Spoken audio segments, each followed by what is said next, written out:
नमो तस्सा भगवतो अरहतो सम्मा संबुद्धस्सा। बुद्ध और उनका धम्म। बाबा साहेब डॉक्टर अम्बेडकर द्वारा रचित कालजयी पुस्तकों के इस रचना संसार में आपका स्वागत है। आप जानते हैं कि इस समय हम लोग बाबा साहेब डॉक्टर अम्बेडकर द्वारा मूल रूप से अंग्रेजी में रचित ग्रंथ बुद्ध एंड हिज धम्मा, इसका ये हिंदी अनुवाद आप तक पहुंचा रहे हैं। और ये हिंदी अनुवाद भदंत डॉक्टर आनंद कौशल्यायन जी का है। तो आइए इस कड़ी में आगे बढ़ते हैं। हम आपको याद दिलाते चलें कि ये जो इस समय प्रसंग चल रहा है, ये द्वितीय कांड का छठा भाग है।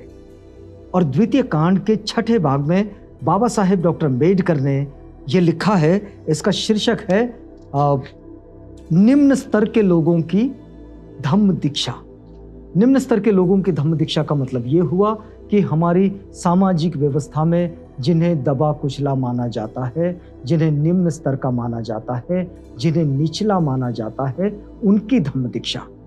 इस पे एक सबसे महत्वपूर्ण बात यह है कि तथागत बुद्ध ये कभी किसी भेदभाव को अपने पास में कोई स्थान नहीं देते थे।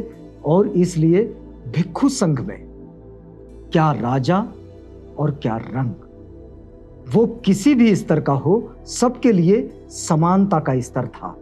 और सबको तथागत ने भिक्षु संघ में प्रवृत्त किया था, उनको दीक्षा दी थी। और यही इस समय हम लोग उस वक्त के इस सामाजिक परिवेश को देखें तो धम्म के मतलब तथागत बुद्ध के धम्म के प्रचार और प्रसार की दृष्टि से भी हम इन चीजों को बेहतर तरीके से समझ सकते हैं। तो आइए हम लोग आगे बढ़ते हैं। ये दूसरा अध्याय है द्वितीय कांड का छठा भाग और उसका ये दूसरा अध्याय। इसका शीर्षक है भंगी सुनीत की धम्म दीक्षा। भंगी सुनीत नाम से पता चल जाता है सफाई कार्य से जुड़ा हुआ ये व्यक्ति, और इसकी धम्म दीक्षा यानी जो धर्म मार्तंडों का एक अपना समझ था, अपनी समझ कि निचले स्तर के लोग ये धम्म के उस स्तर पर नहीं जा सकते जहां धम्म को जीने की बात है। धर्म पर जिसका अधिकार है वो धर्म मार्तंड इन निचले स्तर के लोगों को ऊपर नहीं आने दिया करते थे। तथागत बुद्ध ने इस परंपरा को ही तोड़ दिया और उन्होंने सभी को इस स्थिति में लाकर खड़ा किया कि हर कोई अपने जीवन को बेहतर बनाने के लिए प्रयास कर सकता है और वो अपने जीवन में बेहतरी को पा सकता है। तो देखिए कि राजगृह में एक सुनीत नाम का भंगी रहा करता था। गृहस्थों द्वारा सड़क पर फेंका गया कूड़ा कचरा साफ करना ही उसकी जीविका का साधन था और ये उसका परंपरागत पेशा था जो कि नीच था। ये उसका परंपरागत पेशा था और ये नीच पेशा था, ये तो सब लोग जानते हैं। आज भी ये स्थिति बनी हुई है। एक दिन प्रातः काल तथागत उठे, चिवर धारण किए और बहुत से भिक्षुओं को साथ लिए भिक्षाटन के लिए निकल पड़े। सुबह तथागत बड़े विशाल भिक्षु संघ के साथ चल पड़े हैं। सुबह की बात है। अब उस समय सुनीत कूड़ा कचरा इकट्ठा करके ढेर लगा रहा था, जिसे वो बाद में टोकरी से गाड़ी में डालने वाला था और उस गाड़ी को खींचकर ले जाने वाला था। जैसे हमेशा होता है हमारे यहाँ हम देखते हैं कि सफाई कर्म की यही व्यवस्था है कि पहले कचरा इकट्ठा करो, फिर उसको उसकी ढेरी बनाओ, उसे गाड़ी में डालो और फिर उसे दूसरी तरफ ले जाकर डाल दो। तो जब उसने अनुयायियों सहित तथागत बुद्ध को आते देखा तो उसका हृदय प्रसन्नता से भर गया, लेकिन साथ ही वो डर भी गया। उसने दूर से देखा कि तथागत आ रहे हैं। सुनीत भंगी रास्ता साफ कर रहा था। रास्ते के किनारे उसने कचरे की ढेरी बना ली थी, उसको गाड़ी में डाल रहा था। और ऐसे में ही उसने सामने से देखा कि तथागत और भिक्षु संघ इसी तरफ आ रहे हैं। अब ये प्रसन्न भी हुआ, इसको लगा कि भाई तथागत के दर्शन होंगे, लेकिन डर गया। डर क्यों गया आप समझ सकते हैं। डर का मतलब यह है कि भिक्षु संघ के सामने सुनीत भंगी कैसे खड़ा रहे, सवाल था उसके सामने, क्योंकि वो जिस समाज व्यवस्था का शिकार था उसके कारण। तो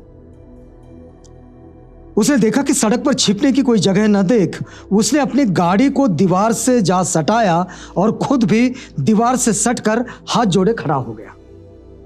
उसने पहले तो छुपने के लिए जगह देखी, लेकिन छुपने के लिए कोई जगह नहीं मिली, तो उसने अपनी गाड़ी को ही दीवार से सटा दिया। और गाड़ी को दीवार से सटाने के बाद वो वहीं से सटकर हाथ जोड़कर खड़ा हो गया, जैसे तुबक्कर जैसे खड़े हो जाते हैं, बिल्कुल वैसा ही। एक डरते हुए आदमी को आप याद कर सकते हैं, उसकी शक्ल, उसकी सूरत को आप समझ सकते हैं। और देख रहा है कि तथागत और उनका भिक्षु संघ रास्ते से चल रहा है, और ये दीवार के किनारे अपनी गाड़ी को आड़ लिए उसके पीछे ये छिपकर हाथ जोड़कर खड़ा है। अब देखिए, तथागत जब कुछ समीप आवे तो उन्होंने अमृत भरी वाणी में उसे संबोधित किया। अब तथागत उसी रास्ते जा रहे थे। अब तथागत तो ऐसे हैं कि वो देख लेते हैं कि आसपास क्या हो रहा है। उन्होंने देखा कि भाई सुनीत गाड़ी के पीछे छिपा हुआ है, हाथ जोड़े खड़ा है, बड़ा डरा डरा सा है। वे रुक गए और उन्होंने संबोधित किया, सुनीत, यह तुम्हारा दरिद्र जीविका का साधन क्या है? क्या तुम घर छोड़कर संघ में प्रविष्ट हो सकते हो?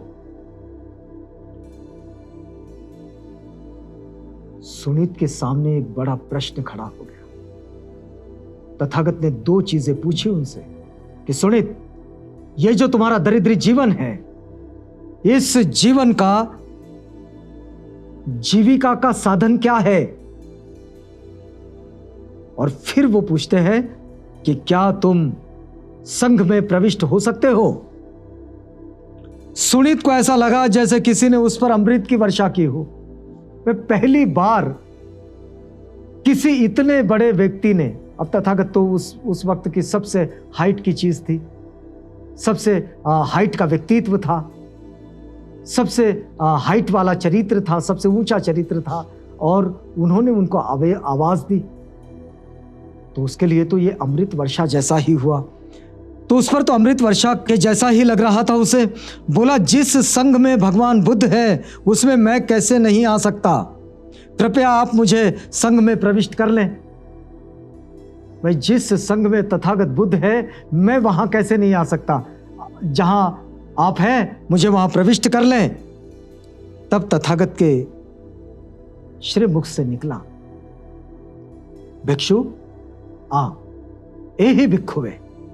तथागत का दीक्षा देने का यही तरीका था, ए ही भिक्षुवे, यानी भिक्षु आ।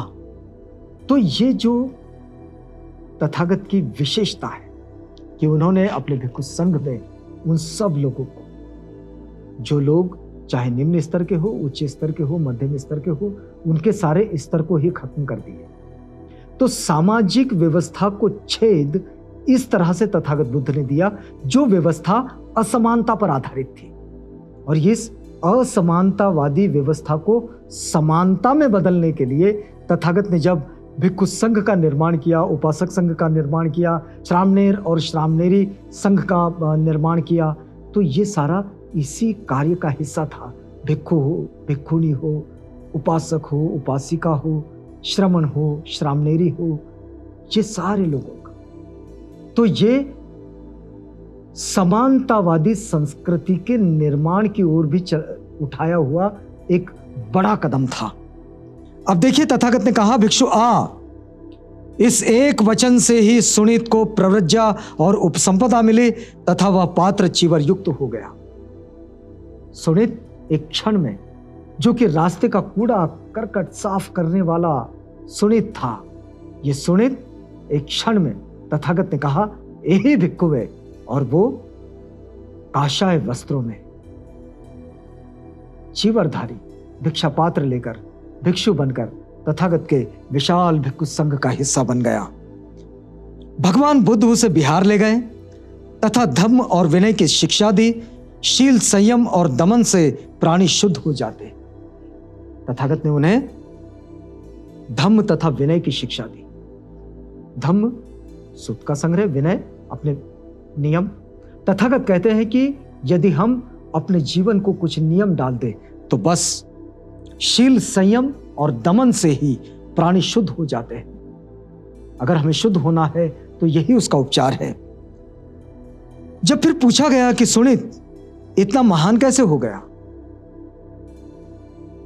अब भिक्षु संघ में कई लोग थे, तथागत से पूछ बैठे कि जब पूछा गया कि सुनित इतना महान कैसे हो गया, तो तथागत ने कहा, जिस प्रकार रास्ते पर पड़े किसी कूड़े कचरे के ढेर पर एक सुगंधित कमल भी उग सकता है, उसी प्रकार इस अंधे जगत में, इस कूड़ा कचरे के संसार में बुद्ध पुत्र भी प्रकाशित हो सकता है। तथागत कहते हैं ये सब में संभावना है और ये सब तरफ संभावना है। कोई ये ना समझे कि फला जगह ही फला काम होगा, जैसे कि भारत की व्यवस्था है। पुरातन व्यवस्था में यह मान लिया गया कि जिसका जन्म वहां हुआ वो वहीं रहेगा। फिर वो जगह चाहे जितनी बुरी हो, वो अच्छाई की ओर जाने की कोई संभावना नहीं। तथागत कहते हैं बिल्कुल उल्टा। तथागत कहते हैं अच्छाई की ओर जाने की सबकी संभावना है, बस उसके लिए प्रयास करते रहना होगा और जिस स्थिति में वो है उस स्थिति को बदलना होगा। और ये स्थितियां बदलना और प्रयास करना, दोनों चीजें ये मनुष्य के अधिकार में है और मनुष्य ये सब कर सकता है। और जो जो ये कर सकता है वो अपने जीवन को बदल सकता है। जिसका मतलब दूसरा ये हुआ कि हर एक आदमी अपने जीवन को बदल सकता है।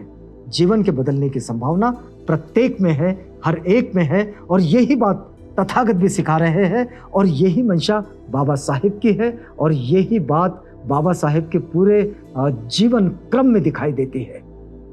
तो यहाँ पर हमें रुकना होगा। ये सुनित भंगी जो है उनके धम्म दीक्षा से जुड़ा हुआ यह अध्याय यहाँ खत्म होता है। रुकते हैं इस वादे के साथ कि अगली कड़ी में आपसे पुनः भेंट होगी। तब तक के लिए हमें इजाजत दीजिएगा।